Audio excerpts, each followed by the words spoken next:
mungkin usahamu, ekonomimu Tuhan proses. Saudara percayalah bahwa saudaraku, kalau engkau murid, kembali lagi saya, kata kuncinya tadi murid, ya. Kalau engkau murid Kristus, engkau orang-orang yang sungguh belajar, yang mau tahu kebenaran, yang mau dituntun oleh Roh Kudus. Ketika engkau mengalami persoalan, engkau mengalami proses, engkau mengalami pergumulan, percayalah Tuhan punya rencana supaya engkau semakin berbuah banyak, supaya engkau semakin memuliakan Tuhan.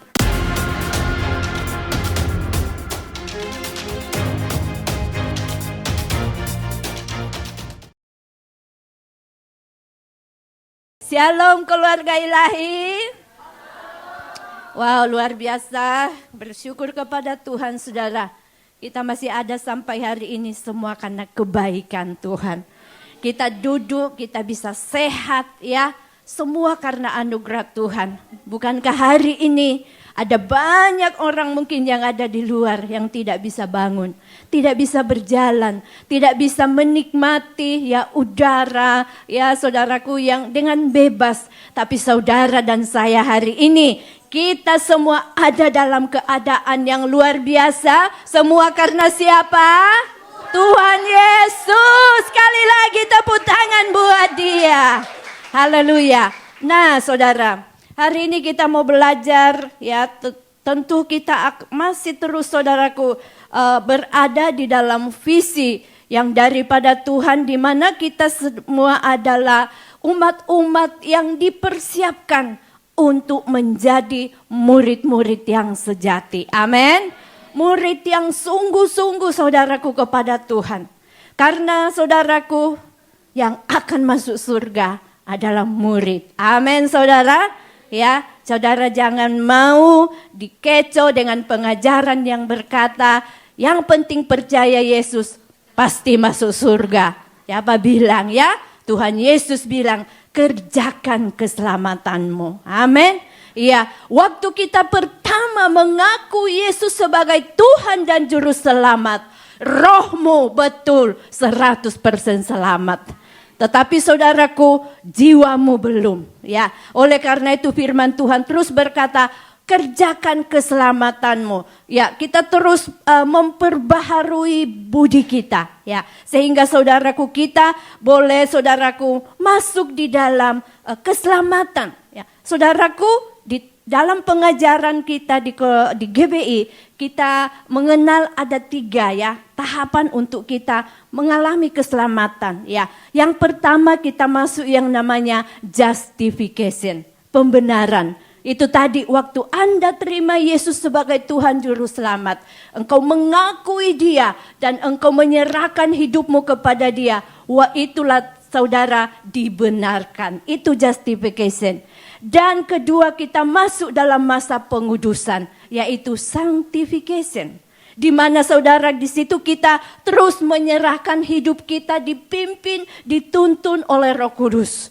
Kita disucikan, diubahkan, dan nanti ketika terjadi pengangkatan saudara, Tuhan Yesus kali yang kedua, maka disitulah kita masuk yang namanya glorification, pemuliaan. Jadi saudaraku di mana di masa itulah ya kita boleh menerima tubuh kemuliaan, yaitu tubuh yang bebas dari kuasa dosa.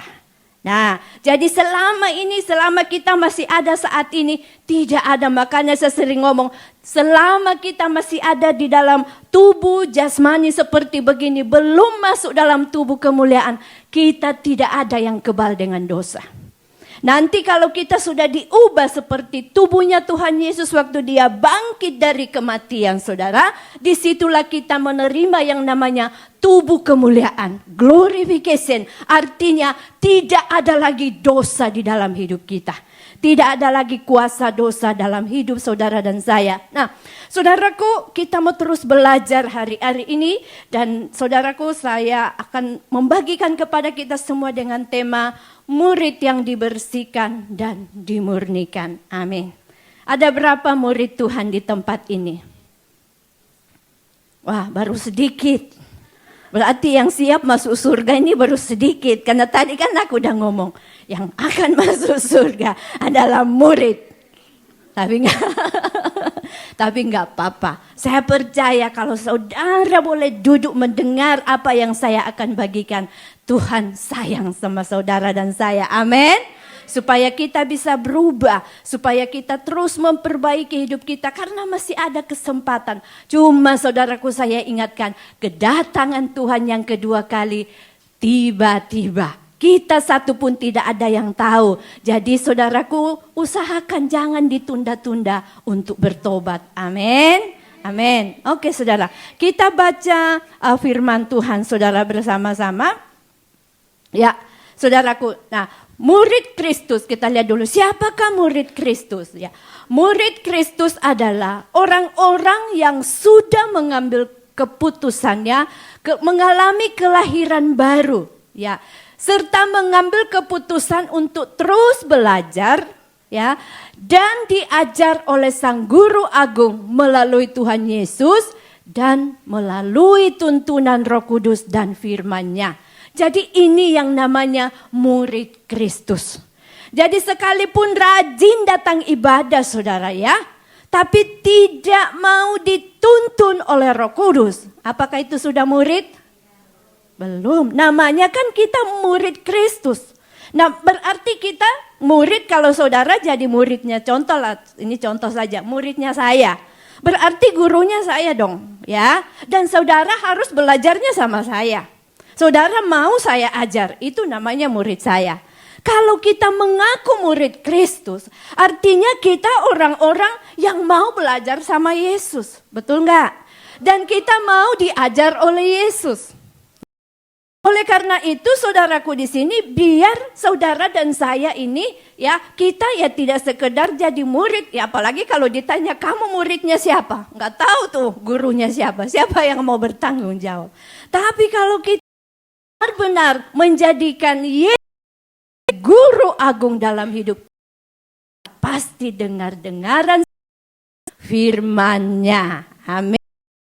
Nah saudara, mari kita belajar apa yang akan dibersihkan.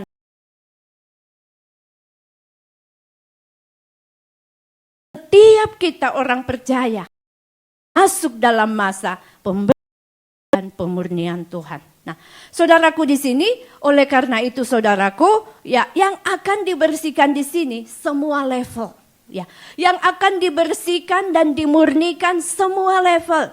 Jangan pikir cuman saya yang masih jemaat, kalau sudah pengkhotbah, sudah pendeta itu sudah bersih. Siapa bilang, saudara? Kita semua terus dibersihkan Tuhan. Kita akan terus mengalami, ya, proses pembersihan dan pemurnian yang daripada Tuhan, ya. Jadi jangan kalian yang mungkin baru belajar bilang, "Oh, saya mah nggak layak, tuh kakak tuh layak tuh." Ya. Apalagi dia udah berdiri di depan, udah pimpin ibadah, wah, dia luar biasa hebat. Saya mah enggak, saya masih buat ini, saya masih belum. Oh, saya belum, ya. Saudaraku, benar kita ini mengalami pertumbuhan. Ya. Tetapi saudara harus sadar bahwa selama kita masih ada di bumi ini, siapapun dia akan terus masuk dalam proses pembersihan dan pemurnian yang daripada Tuhan. Amin. Siap dibersihkan? Amen. Siap dimurnikan? Amen. Puji Tuhan. Let's go lanjut. Nah, saudara, mari kita baca firman Yohanes 15 ayat 1. Baca bersama ya, kencang. 3, 2, 1. Akulah pokok anggur yang benar dan Bapakulah pengusahanya. Setiap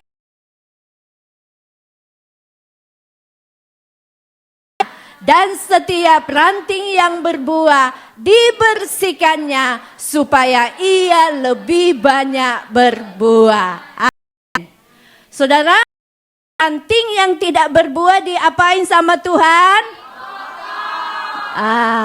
Kalau ranting yang berbuah diapain? Nah, jadi saudaraku, Itu tadi saya bilang, semua tuh akan tetap ada prosesnya masing-masing. Ya. Jadi saudaraku, semua diproses, yang berbuah, yang tidak berbuah itu diproses saudara sama Tuhan. Nah, tapi oleh karena itu mari kita meresponi dengan benar. Ya. Karena yang menentukan nanti endingnya, hasilnya seperti apa, tergantung respon kita. Amin. Nah, bagaimana kita meresponi proses Tuhan dalam hidup kita, saudaraku? Yang pertama, relakan dirimu. Amin. Nah, saudara, kita mau relakan diri kita. Ya. Saudara, karena kita percaya bahwa tadi itu kan semua itu ada tujuannya, ya. Saudara, semua ada tujuan Tuhan. Waktu saudara dan saya dibentuk, diproses Tuhan, saudara, itu Tuhan punya tujuan tadi supaya apa? Supaya apa?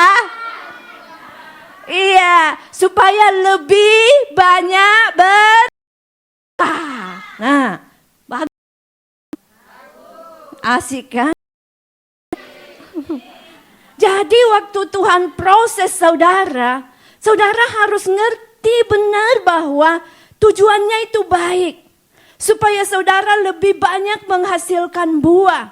Seperti pohon, saudaraku, pohon yang dirawat, yang diperhatikan itu dia akan bisa menghasilkan buah yang banyak. Amin. Dan buahnya bisa yang berkualitas, betul nggak saudara? Bukan tidak sekedar banyak, tapi memiliki kualitas karena dia dirawat dengan baik. Nah, jadi saudaraku juga, oleh karena itu saya bilang tadi, relahkan dirimu. Ya, Tuhan bisa proses kita dengan banyak cara. Mungkin lewat teman kita, ya, dia buat saudara kecewa, ya. Kan Tuhan mau latih, apa sudah bisa mengampuni apa enggak. Nah, itu salah satu yang Tuhan izinkan untuk proses kita, saudara. Atau mungkin persoalan, ya, mungkin pasangan hidup, ya, goyang-goyang, lirik sana, lirik sini. Ya, suami sayang saya maksud. Kalau masih pacar mah belum boleh diklaim, ya, saudara. Tapi kalau udah suami sah, begitu, kalau dia mulai menggak-menggok, ya, saudara, gimana responmu? Apakah ikut menggak-menggok juga? Ya. Saya bisa, kamu bisa, saya juga bisa. Nah, saudara, mari kita lihat di sini, kalau kita ngerti bahwa waktu Tuhan proses lewat banyak hal, ya mungkin kesehatanmu, mungkin usahamu, ekonomimu Tuhan proses.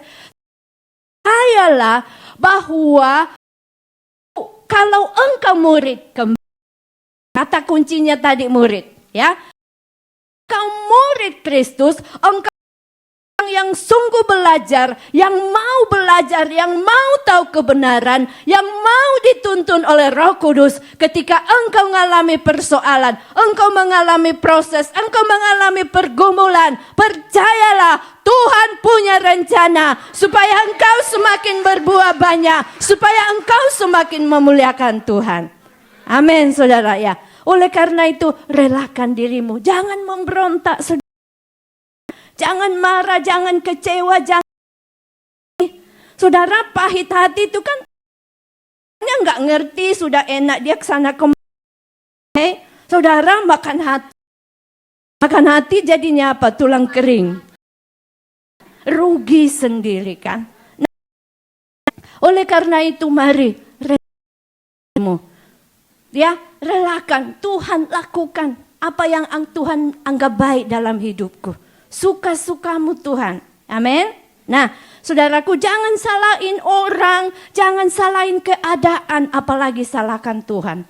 Percayalah, Tuhan kita, Tuhan yang selalu punya rancangan yang terbaik dalam apapun yang Dia izinkan terjadi dalam hidup kita. Amin, saudara. Dan yang kedua apa menjadi respon kita kalau kita tadi mengalami pembersihan daripada Tuhan adalah tetap dekat, melekat dengan Tuhan. Amin. Saudaraku, sebuah pohon kan itu dia ada ranting, ya. Dan kalau ranting itu kan ketika dipotong, maka ada ranting lagi yang tersisa. Ya, nah itu namanya ranting yang terus melekat ke pokok anggur. Waktu Tuhan membersihkan, karena Tuhan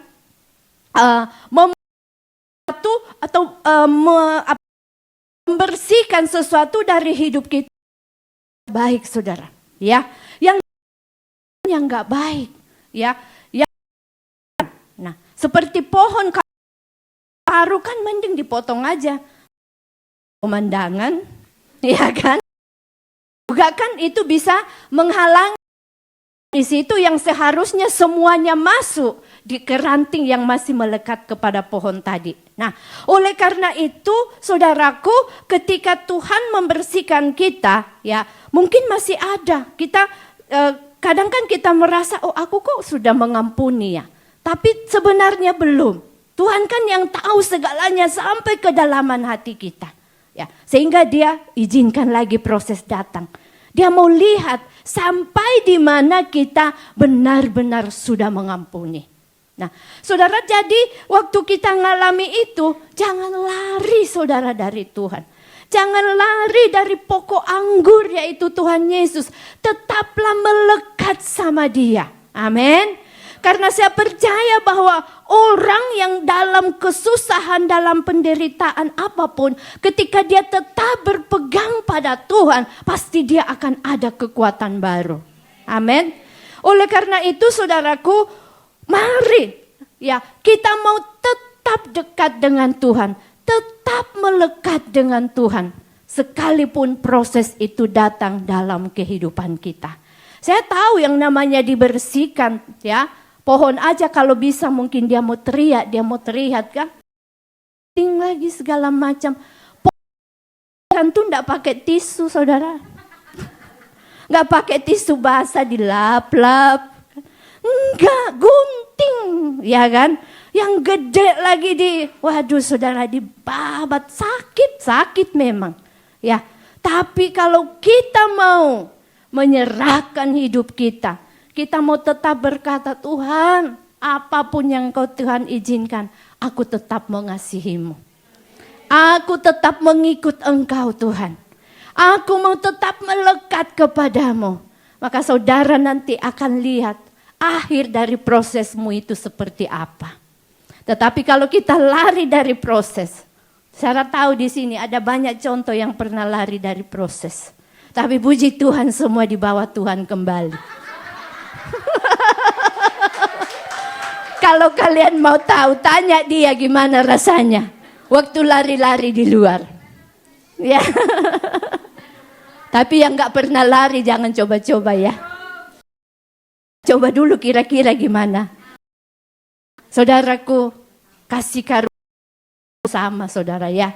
Jadi saudaraku, maksudnya itu ya ada tuh dibawa pulang, ada yang dibiarkan, ya ada yang bisa guling-guling.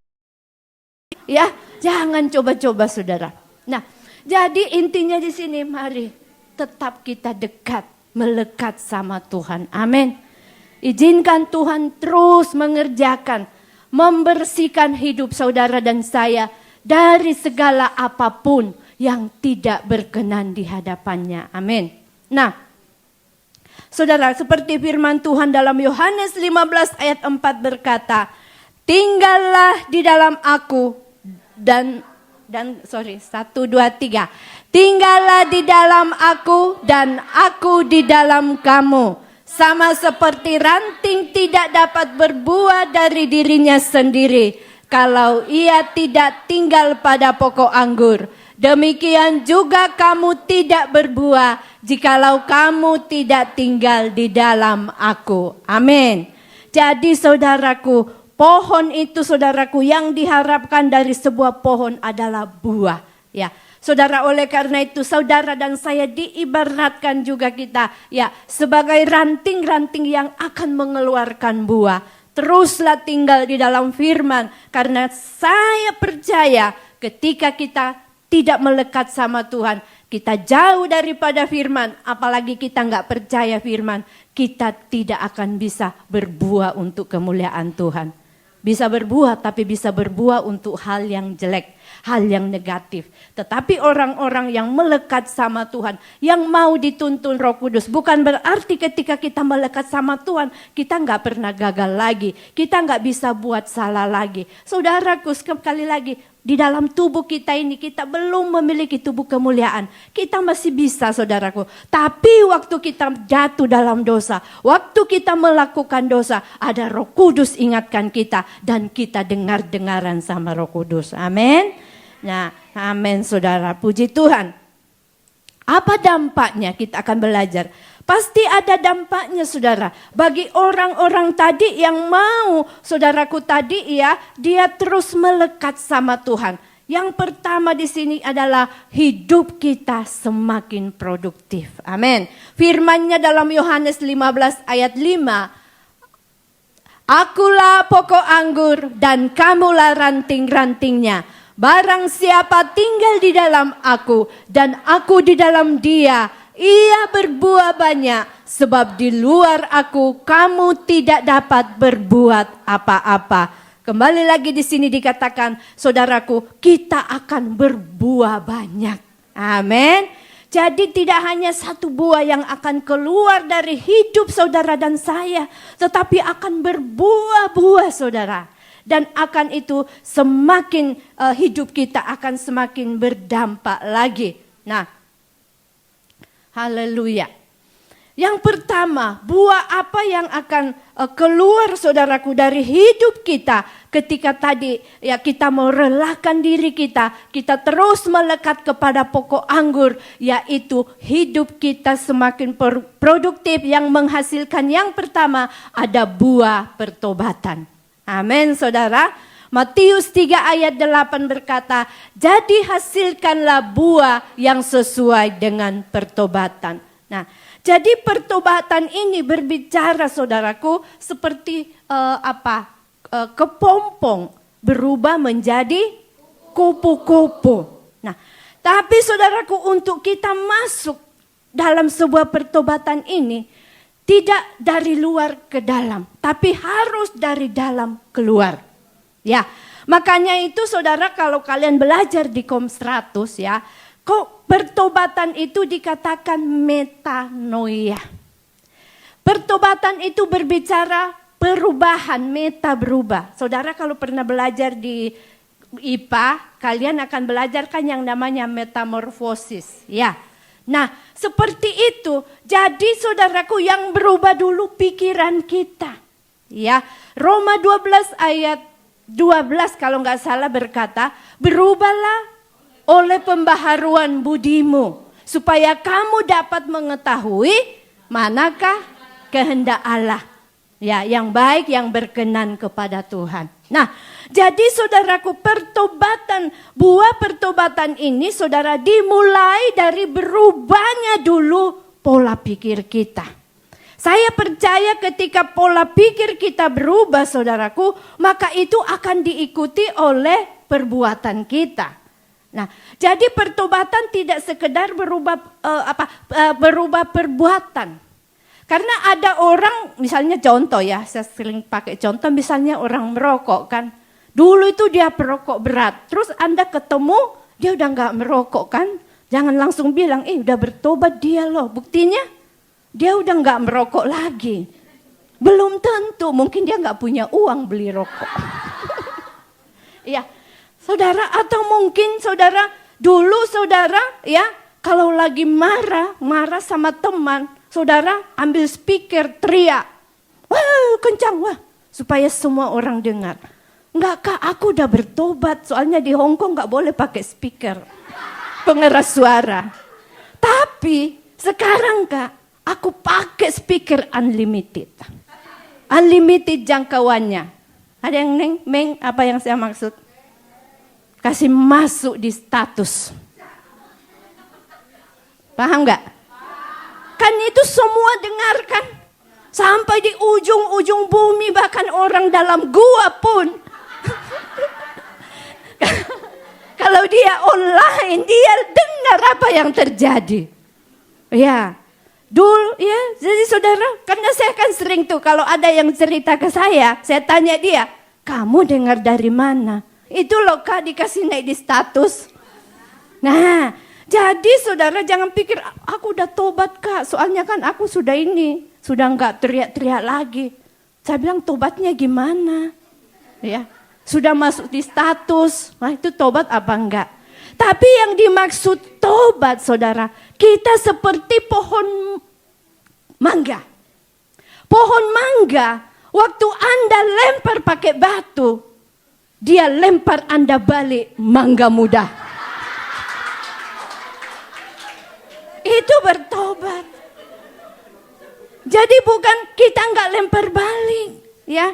Jadi saudara, waktu saudara mungkin dijelek-jelekin orang, diteriakin orang, saudara nggak mau lempar balik lagi. Bukan karena Anda takut sama dia untuk kasih naik status, bukan. Tapi Anda kenal firman, karena apa yang kita tabur, itu yang kita tuai. Amin saudara. Jadi ini yang namanya bertobat saudara. Jadi kita mengerti bahwa kenapa saya lakukan. Ya. Bertobat misalnya, dulu kalau ada majikan, kalau kerja tuh bersih, rapi. Tapi kalau nggak ada majikan, yang penting sapu. Itu bertobat apa enggak?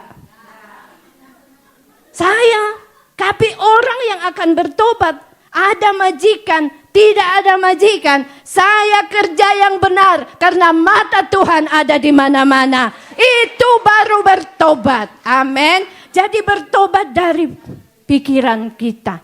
Pembaharuan budi saudara. Saudaraku, itu yang namanya bertobat. Jadi hasilkanlah buah pertobatan. Amin. Saya percaya orang yang terus melekat baca firman Tuhan, sekalipun mengalami sakit, sekalipun diproses, sekalipun saudaraku dikecewakan, dia tetap mengucap syukur. Dia tetap melepaskan berkat karena saudaraku dia terus menerima kebenaran-kebenaran Tuhan menuntun dia. Amin.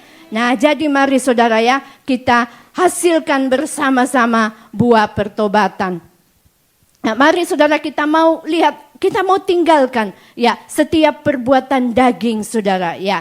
Jadi inilah hal-hal yang senantiasa membawa kita untuk tidak menghasilkan buah pertobatan. Kita baca bersama-sama Galatia 5 ayat 19 sampai 21. 3, 2, 1. Perbuatan daging telah nyata, yaitu percabulan, kecemaran, hawa nafsu, penyembahan berhala, sihir, perseteruan, perselisihan, iri hati, amarah, kepentingan diri sendiri, percideraan, roh pemecah, kedengkian, kemabukan, pesta pora, dan sebagainya. Terhadap semuanya itu kuperingatkan kamu seperti yang telah kubuat dahulu, bahwa barang siapa melakukan hal-hal yang demikian, ia tidak akan mendapat bagian dalam kerajaan Allah.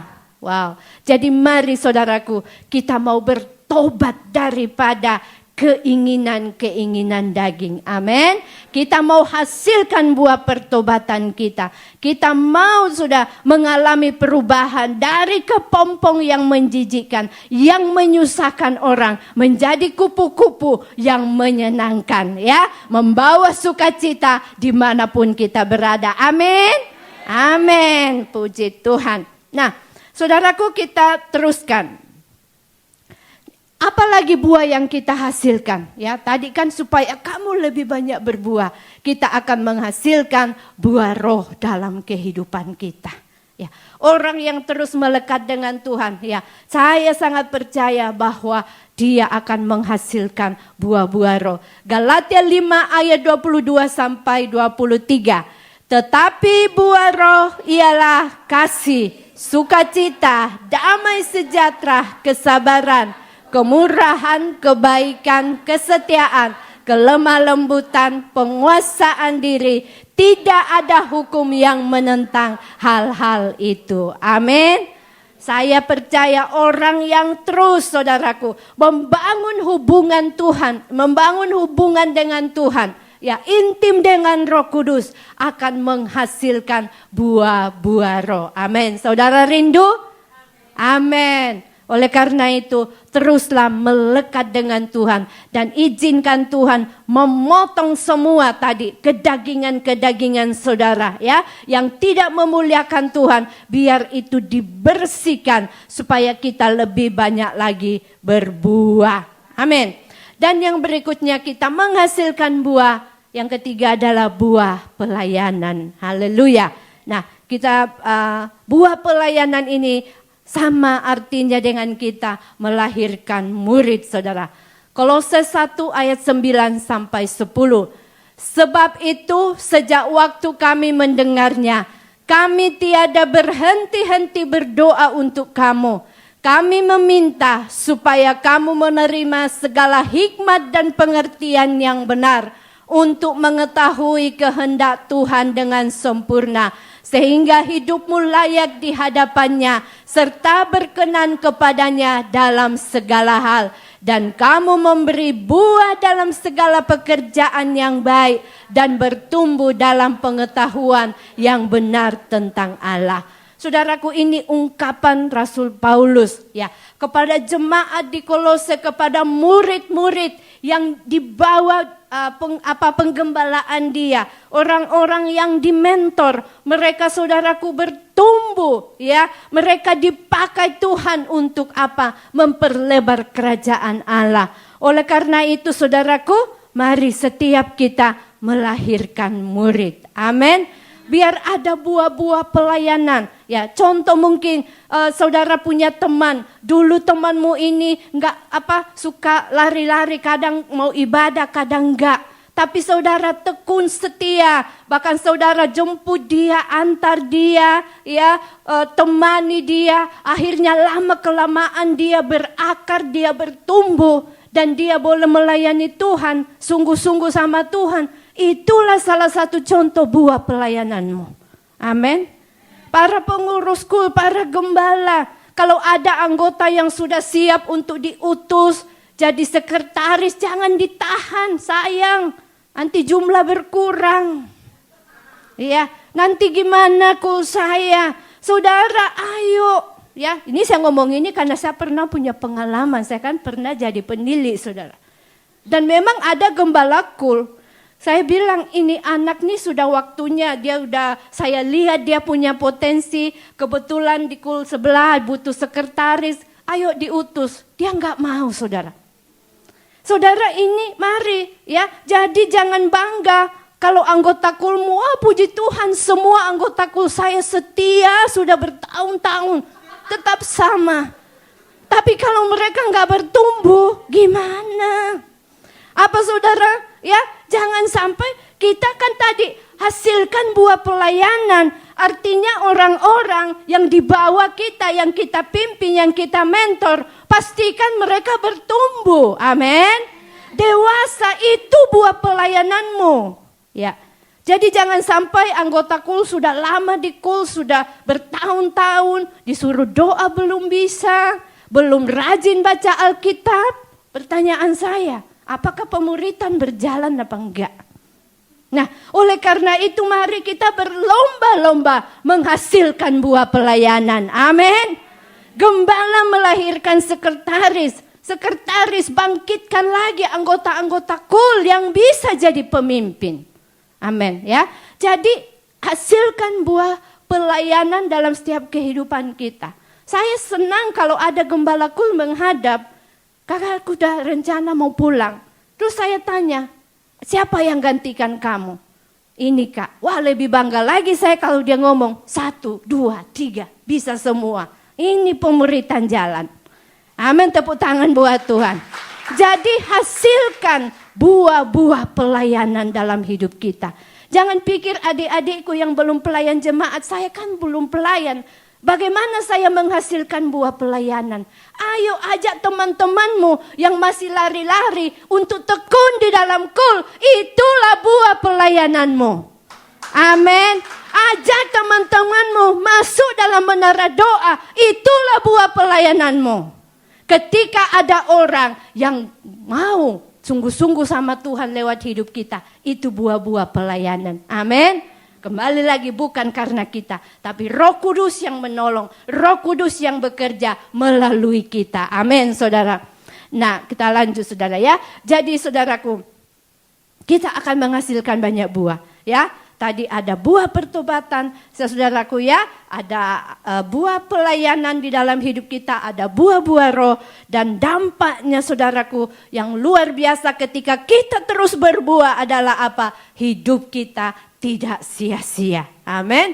Hidup kita, saudara lihat orang yang tidak mau berbuah. Dikatakan Yohanes 15 ayat 6. Barang siapa tidak tinggal di dalam aku, ia dibuang keluar seperti ranting dan menjadi kering. Kemudian dikumpulkan orang dan dicampakkan ke dalam api lalu dibakar.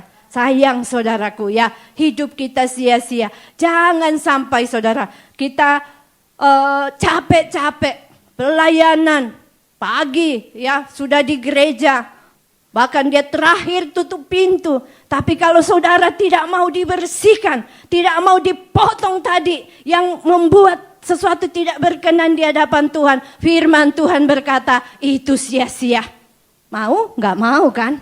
Oleh karena itu mari kita mau relakan diri kita. Kita buang semua ya. Minta Tuhan saudara potong semua kedagingan-kedagingan yang menghalangi kita. Untuk kita masuk dalam hidup perkenanan Tuhan. Amin. Dan berikutnya saudaraku, Matius 3 ayat 10. Kapak sudah tersedia pada akar pohon. Dan setiap pohon yang tidak menghasilkan buah yang baik pasti ditebang dan dibuang dengan api. Ngeri saudara, kapak sudah tersedia. Oleh karena itu, mari kita sama-sama berbuah. Amin. Pelan saudara, maksudnya yang penting saudara mau. Ya, nggak harus langsung kita berubah. Ya saudaraku, apa tadi, kepompong menjadi kupu-kupu ada proses. Tapi dia terus naik, konsisten ya. Terus mau belajar, terus berubah ke arah yang lebih baik. Saya percaya saudara nanti akan saudaraku menerima dampaknya. Dan yang berikutnya saudara yang luar biasa, nama Tuhan dipermuliakan. Amin saudaraku. Ya, dikatakan firman Tuhan, Yohanes 15 ayat 8, dalam hal inilah Bapakku dipermuliakan, yaitu jika kamu berbuah banyak dan dengan demikian kamu adalah murid-muridku. Amin. Murid yang sejati saudaraku adalah murid-murid yang terus menghasilkan buah. Haleluya. Dan saudaraku, orang yang lulus di sini, orang-orang yang sudah lulus di masa-masa pembersihan Tuhan akan semakin memiliki kualitas hidup dan iman yang murni yang akan siap menyambut kedatangan Tuhan yang kedua kali. Amin, saudara. Nah, oleh karena itu saudaraku, biar kita semua mau saudaraku terus ya menghasilkan buah. Dan berkat berikutnya adalah kita akan mendapat perkenanan Tuhan. Haleluya. Maliaki 3 ayat 3 berkata, ia akan duduk seperti pohon, seperti orang yang memurnikan perak. Dan ia mentahirkan orang Lewi, menyucikan mereka seperti emas dan seperti perak. Supaya mereka menjadi orang-orang yang mempersembahkan korban yang benar kepada Tuhan. Amin. Waktu kita dibersihkan Tuhan saudara, waktu kita dimurnikan Tuhan, maka saya sangat percaya bahwa kita akan mendapat perkenanan Tuhan. Haleluya. Ya, pembersihan dan pemurnian Tuhan, saudaraku. Ya, melalui ujian iman, pergumulan hidup, slide berikut, rasa sakit, ya, tidak sekedar menimpa kita. Tetapi percayalah sesungguhnya itu dapat menempa hidupmu. Amin. Waktu kita diproses, waktu kita dibersihkan saudara. Saudaraku itu, saudaraku kita akan mengalami kesakitan. Tetapi percayalah waktu saudara mau terus hidupmu dibersihkan Tuhan. Maka engkau akan ditempa menjadi pribadi yang serupa dengan Kristus. Amin saudara. Oleh karena itu mari terus relakan dirimu untuk masuk dalam proses pembersihan dan pemurnian Tuhan. Haleluya saudara. Ya, saya mau tutup sedikit dengan kesaksian. Saya minta WL sudah mulai naik ke atas mimbar, singer. Saudaraku, jangan berpikir bahwa waktu kita sungguh-sungguh sama Tuhan, kita sudah gak ngalami lagi penderitaan. Seperti emas, waktu emas itu ditemukan, dia tidak langsung ditemukan dalam satu bongkahan, ya, seperti batangan. Dia masih bercampur dengan pasir, dengan tanah, dengan banyak kotoran. Yang pertama, dia dibersihkan dulu. Dibuang dulu itu pasir-pasir, akar-akar kotor. Barulah diambillah butiran-butiran emas itu. Dan ketika butiran itu diambil, dikumpulkan, baru dia dimurnikan. Dibakar lebih lagi. Saya dapat pengertian begini, bahwa waktu saudara sudah dibersihkan, waktu saudara sudah dipisahkan Tuhan tadi, ya, masuk dalam pertobatan yang sungguh-sungguh, maka engkau akan mengalami proses yang lebih lagi. Karena itulah engkau sedang masuk dalam pemurnian seperti Ayub. Amin saudara. Kita akan dimurnikan. Oleh karena itu saudaraku, mari datang sama Tuhan. Amin. Saudaraku, percayalah, waktu kita melakukan dosa, saya nggak tahu apa yang ada dalam hidupmu. Kalau Roh Kudus ingatkan engkau ada dosa, ada perbuatan daging yang Tuhan mau itu dipotong. Relakan dirimu karena engkau tahu itu sesuatu yang tidak berkenan di hadapan Tuhan. Itu sesuatu yang menyakiti hati Tuhan. Engkau sudah melakukan kesalahan. Datang sama Tuhan. Saya diingatkan pengalaman waktu saya dulu jaga anak kecil saudara. Anak kecil ini waktu dia buat kesalahan. Dia buat kesalahan yang begitu fatal waktu itu. Dia rusak barang mamanya yang sangat berharga. Karena cuma saya dengan dia di rumah. Waktu saya muncul, memang saya mau marah sama dia. Tapi tiba-tiba dia lari, dia datang, dia nangis. Bahkan dia angkat, dia buka tangannya sendiri. Dia bilang, pukul saya sudah bersalah. Apakah waktu itu saya pukul? Tidak saudara. Saya malah rangkul dia. Dia nangis, saya ikut nangis. Seperti itulah kasih karunia Tuhan buat kita. Waktu kita berdosa dan kita sadar aku berdosa, aku menyakiti hati Tuhan. Mari kalau perlu engkau datang, buka tanganmu. Tuhan, murnikan aku. Murnikan aku Tuhan. Potong Tuhan, aku mau Tuhan. Aku mau sakit Tuhan. Percayalah, di sana ada kasih karunia Tuhan yang berlimpah-limpah. Saudara ingat kisah anak yang bungsu. Ketika dia mengecewakan bapa, dia tinggalkan bapa. Tapi waktu dia datang, dia berkata, "Bapa, aku tidak layak lagi disebut anak. Jadikan aku salah satu hamba di dalam rumah ini." Apa yang bapaknya lakukan? Dia bilang, bawa jubah yang terbaik. Dia kembalikan semua harga diri anaknya. Bahkan dia bilang, pakaikan cincin yang terbaik. Dia kembalikan otoritas sebagai anak. Seperti itulah Bapa di surga. Oleh karena itu jangan takut masuk dalam proses pembersihan Tuhan. Jangan takut masuk dalam pemurnian Tuhan. Kalau perlu datang sama Tuhan, Tuhan murnikan aku. Tuhan potong, aku sudah salah. Aku sudah menyakiti Tuhan. Aku sudah mengecewakan Tuhan. Dan engkau akan mengalami kasih yang berlimpah-limpah. Mari bangkit.